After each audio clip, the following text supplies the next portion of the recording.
Halo Bapak dan Ibu Guru yang kami kasihi.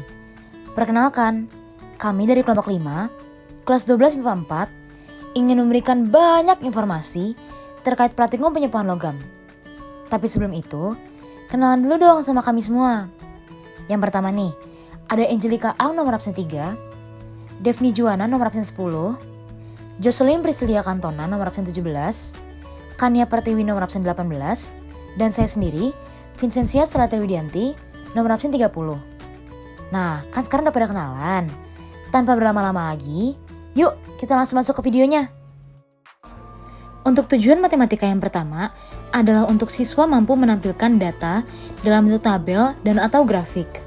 Lalu untuk fisika, yang pertama adalah siswa mampu menjelaskan prinsip yang digunakan dalam alat ukur voltmeter. Lalu untuk kimia adalah agar siswa dapat melakukan penyepuhan logam secara sederhana. Dan yang terakhir untuk biologi, yang pertama adalah siswa dapat menyebutkan dampak-dampak negatif yang ditimbulkan dari aktivitas penyepuhan logam. Dan yang kedua adalah siswa dapat menjelaskan dampak negatif tersebut dari aktivitas penyepuhan logam.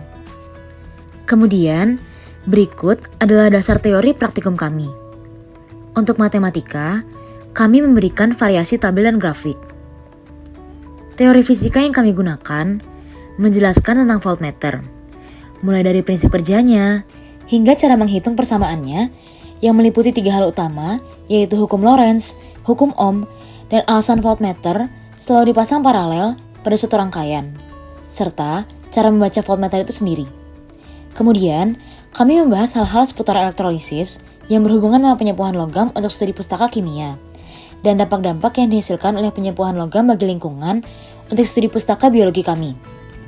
Nah, sebelum kita mulai praktikumnya, berikut adalah alat bahan yang kita butuhkan untuk melaksanakan praktikum penyepuhan logam. Setelah alat dan bahannya sudah siap semua, yuk kita mulai praktikumnya. Pertama-tama, sambungkan dulu 4 kabel capit buaya sesuai dengan positif negatif dan warnanya pada voltmeter. Kemudian, timbang berat paku awal dan catat baik-baik. Mulai tuangkan larutan CuSO4 sekitar 100 ml. Dan sambungkan kabel positif pada tembaga dan kabel negatif pada paku besi. Lalu, rendam ke dalam larutan CuSO4 dan sambungkan 2 kabel sisanya pada baterai, sesuai dengan negatif positifnya ya. Setelah itu, tinggal menunggu selama waktu yang sudah ditentukan. Jangan lupa untuk menimbang berat paku setelah penyepuhan. Nah,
hukum Faraday, faktor yang mempengaruhi laju penyepuhan logam antara lain adalah lama waktu penyepuhan dan kuat arus yang mengalir selama penyepuhan. Namun sayangnya, perubahan massa paku pada data hasil praktikum dan hasil perhitungan menunjukkan perbedaan yang cukup signifikan. Itu berarti terjadi ketidaktelitian pada peneliti ketika mengukur massa paku. Nah sekarang, ayo kita bahas bersama-sama bagian biologinya. Penyepuhan logam yang tadi dilakukan adalah penyepuhan logam tembaga atau CO, di mana tembaga termasuk salah satu logam berat yang dapat berujung membahayakan apabila keberadaannya berlebihan. Memang biasanya digunakan untuk pertumbuhan kehidupan biologis, seperti pada alga atau tanaman air lainnya. Namun apabila berlebih, logam akan mengeluarkan daya racun yang dimilikinya. Tembaga yang berlebihan juga dapat mengganggu komponen tanah dan udara dengan caranya masing-masing. Tembaga memang ada pada tubuh kita, namun apabila jumlahnya berlebihan, akan memunculkan dampak buruk bagi tubuh. Pencemaran lingkungan akibat limbah electroplating dapat dikurangi dengan beberapa cara, seperti presipitasi atau pengendapan, absorpsi atau penyerapan, filtrasi atau penyaringan, dan juga koagulasi. Koagulasi lebih sering digunakan karena dapat memisahkan antara endapan dan bendingan, di mana limbah electroplating menghasilkan endapan yang tidak dapat larut. Pertanyaannya sekarang adalah, sebenarnya apa sih yang mau kita simpulkan dari praktikum ini?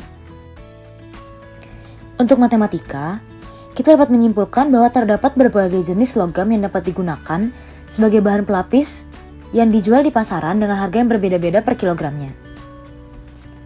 Kemudian dalam ranah fisika, kita dapat menyimpulkan bahwa prinsip yang digunakan dalam voltmeter meliputi hukum Lorentz, hukum Ohm, dan rangkaian listrik pada voltmeter yang menyebabkan selalu dipasang paralel di dalam suatu rangkaian. Selain itu, cara membaca voltmeter untuk voltmeter digital adalah dengan membaca angka yang tertera, dan pada voltmeter analog adalah dengan melihat angka yang ditunjuk oleh jarum penunjuk dan dimasukkan dalam rumus. Masuk ke dalam kimianya nih. Kalau kita lihat lagi data praktikum dan pembahasan yang tadi, kita sudah dapat menyimpulkan bahwa lama waktu penyempuhan dan kuat arus yang mengalir pada larutan elektrolit merupakan salah satu faktor yang dapat mempengaruhi banyaknya logam yang disepuh. Sementara itu, jika kita lihat dari sudut pandang biologi, dampak yang terjadi pada 3 komponen utama antara lain adalah air bersih yang menjadi tercemar dan dapat mengganggu kehidupan makhluk hidup di dalamnya, tanah yang menjadi kurang subur dan kurang baik untuk bercocok tanam, serta air tanah yang juga tercemar. Dan yang terakhir, polusi udara. Nah sekarang, kita akan menjawab pertanyaan-pertanyaan yang sudah ada. Untuk menjawab pertanyaan matematika yang pertama, berapa luas permukaan logam yang akan dilapisi, dan juga berapa berat bahan pelapis yang akan dibutuhkan. Pertama-tama, kita harus menghitung luas paku pertama.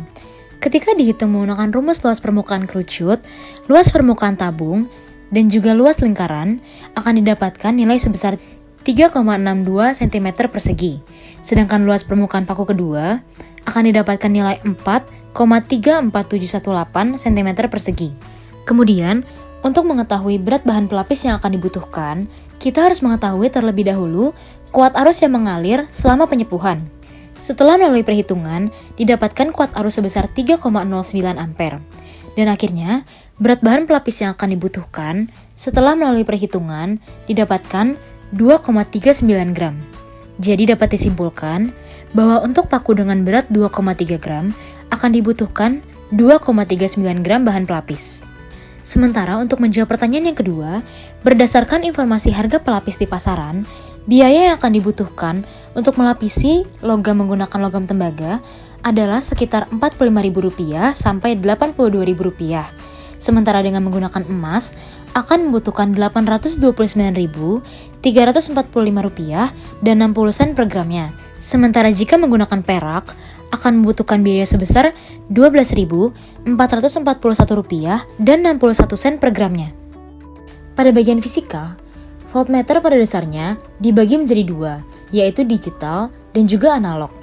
Untuk voltmeter digital, angka yang ditunjukkan ialah besar tegangan rangkaian itu sendiri. Untuk voltmeter analog, cara mendapatkan besar tegangan adalah dengan menggunakan rumus.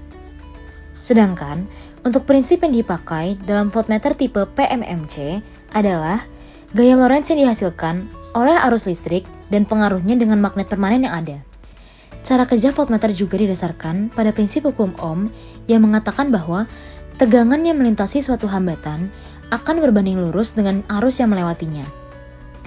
Voltmeter lalu pada dasarnya akan selalu diletakkan paralel di dalam suatu rangkaian, karena Ia memiliki hambatan yang sangat tinggi, bahkan mendekati tak terhingga, yang bila mana dirangkai secara seri, maka hambatan totalnya akan sangat besar dan arus listrik bahkan tidak dapat melaluinya. Untuk menjawab pertanyaan kimia, kita dapat merujuk dari Jurnal Mekanikal Teknik Mesin FTUP yang telah disusun oleh Wina Libiawati.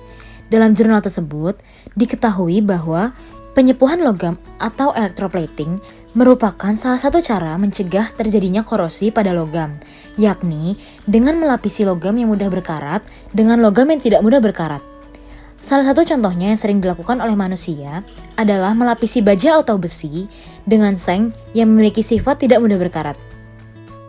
Sekarang, mari kita bahas pertanyaan terakhir dari biologi. Limbah hasil electroplating tentu dapat berdampak buruk bagi komponen air, tanah, dan juga udara.